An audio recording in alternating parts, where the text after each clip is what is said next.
The Feast of the Presentation of the Blessed Virgin Mary is observed each year on the 21st of November. It commemorates how the young Mary was presented at the Temple of Jerusalem by her parents, Saint Joachim and Saint Anne, in order to be consecrated to God.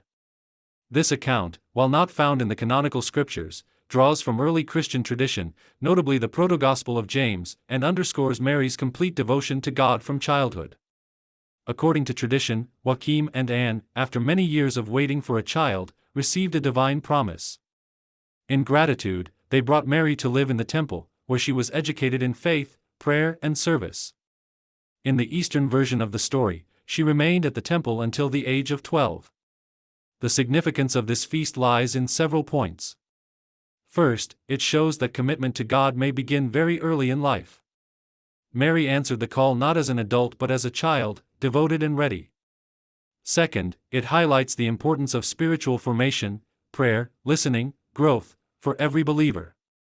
Third, it presents Mary as a model of openness. Here is the servant of the Lord, let it be done to me according to your word. Luke 1 verse 38, in the Western Church, the feast was introduced in the 15th century, although its roots lie in an 11th century Byzantine celebration.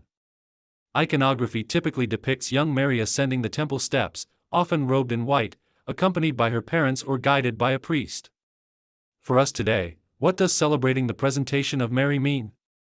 It means that every human being can offer themselves to God, starting now. Not because one must be perfect or childlike, but because Christian commitment can begin in simple acts, everyday fidelity. It also means that the Church honors childhood, spiritual formation, and interior growth.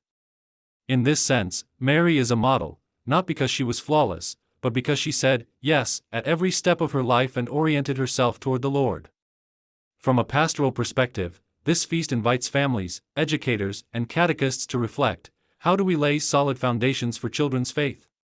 How does our home become a temple of prayer, listening, and support?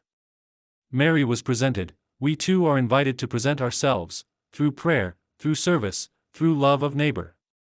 In conclusion, this feast encourages Christian engagement now, not waiting until everything is ready.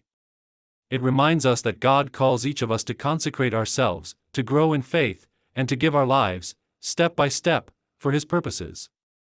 May Mary, offered at the temple, help us say, "Here I am," each morning, each gesture, each prayer.